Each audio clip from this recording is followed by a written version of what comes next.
Mahadev almighty Mahadev में मैं आपका स्वागत करता हूँ। जो सज्जन चाह रहे थे कि मैं फ्रंट पे बैठ के बनाऊँ, थोड़ा सा पैर जुड़ गए हैं वीडियो बनाते बनाते, तो इसलिए थोड़ा सा इस तरीके से बैठा हूँ, तो मुझे क्षमा कीजिएगा। मेरा आपसे निवेदन है कि जिन लोगों ने सब्सक्राइब नहीं किया, प्लीज़ सब्सक्राइब करें, शेयर करें, कमेंट करें और कंट्रीब्यूट ज़रूर करें भैया। और जिन्होंने सब्सक्राइब किया उनके अंदर बैठे हुए महादेव को मेरा कोटि कोटि नमन है। हरि चर्चा को फैलाएं, आप भी पुण्य के भागी बनेंगे।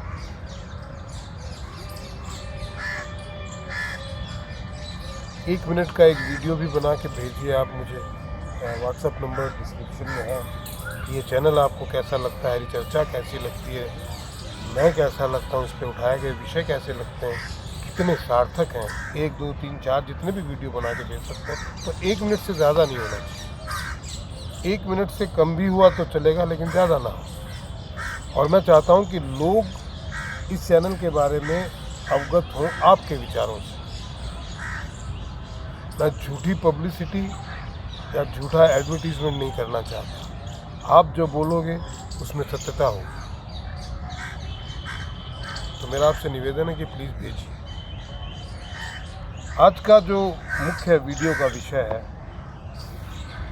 मेरे एक जानकार सज्जन है,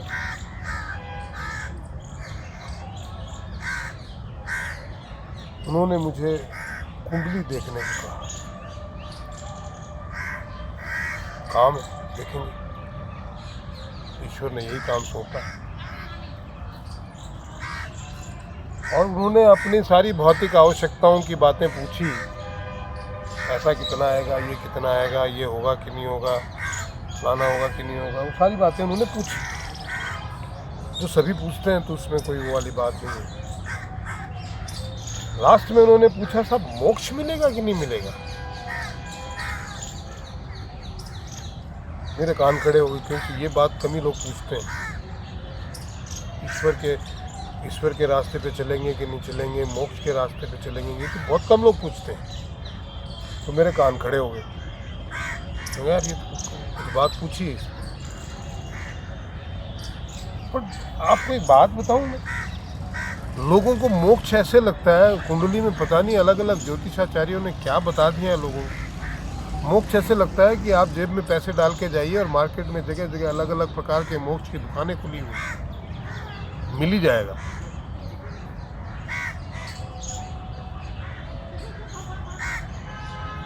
मोक्ष तो बिक रहा है ना, आधा किलो, पाव किलो, किलो के भाव से बिक रहा है। जितना चाहिए ले आइए, आसान है। आपसे एक आदत नहीं छूटती,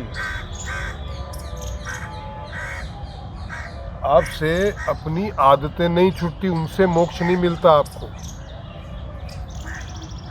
तो जन्म मरण के चक्रों से कैसे मोक्ष मिलेगा भाई, कर्मों के। अगर आपको रसगुल्ला पसंद है तो वो नहीं छूटता आपसे।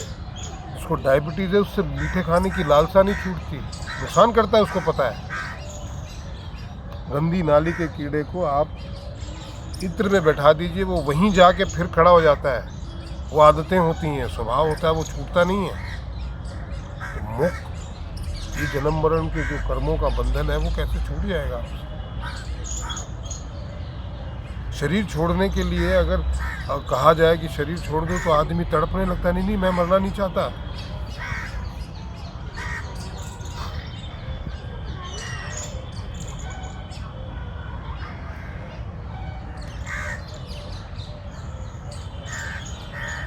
शरीर नहीं छूटता भाई, मोक्ष कैसे, कर्म बंधन कैसे छूट जाएगा। और वैसे मोक्ष होता क्या है? मोक्ष होता है, हम हमारे इस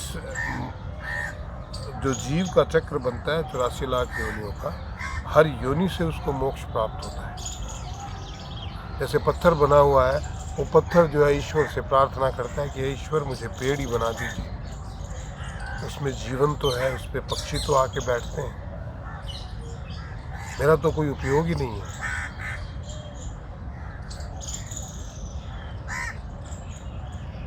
और जब वो सदियों तक ये प्रार्थना करता रहता है तब जाके ईश्वर उसकी प्रार्थना को सुनता है। वो पत्थर टूटता है, मिट्टी में मिलता है, कोई पक्षी या कोई पशु वहाँ पे जाके जो है वो बीज डाल देता है और पेड़ के रूप में उसकी पुनरावृत्ति होती है। तो उसको पत्थर की योनि से मोक्ष मिल गया। तत्पश्चात वो पेड़ बना रहता है 100-200 सालों तक। बोले एक ही जगह खड़ा हूँ, ये पक्षी उड़ रहे हैं, जा रहे हैं, एक दूसरे से प्रेम कर रहे हैं, मेरे पास तो कुछ करने को ही नहीं है। और जब उसमें पक्षियों जैसे भाव आने लगते हैं तो पक्षियों की योनि में प्राप्त होता है, तब उससे पेड़ की योनि से मुक्ति मिलती है, मोक्ष मिलता है। उसके पश्चात अलग अलग योनियों से होते हुए कीट पतंगों सर्पों से कई योनियाँ तो 24 घंटे तक की है। पर 24 घंटे में भी जिस योनि में आगे आपको जाना है उसके भाव आपको उत्पन्न होने चाहिए, नहीं तो उसी योनि में कई बार चक्कर काटता रहता है। मनुष्य योनि में आने से पहले घोड़े की योनि में आता है, हाथी की योनि में, घोड़े की योनि में, घोड़े के बाद में गाय की योनि में। ये सारे शाकाहारी प्राणी हैं, हमारी सारी संरचना शाकाहारी है। तो जब मनुष्यों के भाव गाय में आने लगते हैं तो गाय की योनि से मुक्त होकर वो मनुष्यों की योनि में आती है। वो सिर्फ लोगों को देने का ही सोचती है, कैसे मैं किसी का भला कर दूं, किसी की सेवा कैसे कर दूं। मनुष्य सेवा करने ही आता है और सेवा करते करते उसमें ये भाव उत्पन्न हो जाए कि मुझे सिर्फ लोगों को देना है, अर्पित ही करना है, कुछ लेना नहीं किसी से, तो वो देवताओं की योनि में जाके जन्म लेता है और मनुष्यों की योनि से उसकी मुक्ति होती है, मोक्ष प्राप्त होता है। ये है मोक्ष की परिभाषा। खाली कुंडली में देखने से मोक्ष, ओहो 12वें घर में ये बैठे हुए तो मोक्ष मिल जाएगा, ऐसे नहीं मिलता। आप मोक्ष के अधिकारी बन के आए क्योंकि आप मनुष्य हैं और हर मनुष्य मोक्ष का अधिकारी है, बशर्ते वो सेवा करे।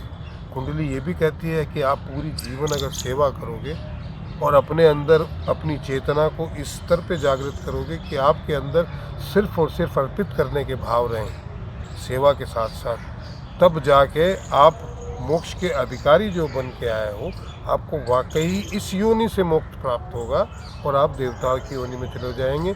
उसके बाद उस योनि से मोक्ष प्राप्ति के अलग प्रावधान है। आप स्थूल शरीर, अभी तक जितनी यात्रा थी आपकी स्थूल शरीर से थी, फिर आप स्थूल शरीर से मुक्ति पा जाएंगे। फिर आप एक स्वतंत्र योनि में आएंगे जहां आपको शरीर की आवश्यकता नहीं है, पर उसके आगे की जर्नी के अलग प्रावधान है मोक्ष के। तो मोक्ष कुंडली में आप 21,000 रुपये की दक्षिणा दे दें और कोई आपको ये कह दे कि हाँ जी आपको तो मोक्ष प्राप्त होगा, इतना आसान नहीं है। पूरे जीवन उन भावों में जीना पड़ता है। अपने अंदर किसी को कहना नहीं है मैं बहुत सेवा करना चाहता हूँ, मैं तो सेवा ही करता हूँ, कहना नहीं, वो भाव उत्पन्न करने पड़ते हैं और वो दिखते हैं, तब आप मोक्षाधिकारी बनते हैं। कटु है पर सत्य है। आशा है कि ये आज का वीडियो आपको समझ में आया होगा। इससे सरल और इससे सटीक भाषा का इसमें और अधिक नहीं समझा सकता, और इससे अधिक जितनी भी बातें मोक्ष के लिए करूँगा उस सार्थक नहीं होगी। इतना ही सार है। तो आज की वीडियो में इतना ही। आशा आपको पसंद आया होगा। प्लीज़ सब्सक्राइब कीजिए, शेयर कीजिए, कमेंट कीजिए और कंट्रीब्यूट ज़रूर कीजिए। और 1 मिनट का अपना वीडियो बना के भेजिएगा इस चैनल के बारे में, इस चैनल में कही गई बातों के बारे में, हरिचर्चा के बारे में, मेरे बारे में। व्हाट्सएप नंबर जो है वो डिस्क्रिप्शन में है। और कंट्रीब्यूट जरूर करना भाई। महादेव।